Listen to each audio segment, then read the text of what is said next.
aduh, kurang dahar kurang sare mikir anjeun. Aduh, hayang deket nganjeng-anjeun. Dasar kudu kanyahoan, ngirim surat salah ngasupkeun eusina. Gurat sia jeung cilaka, putus kaditu kadieu.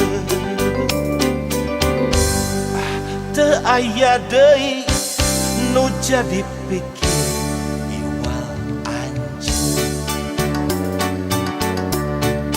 Teu aya deui nu kagundam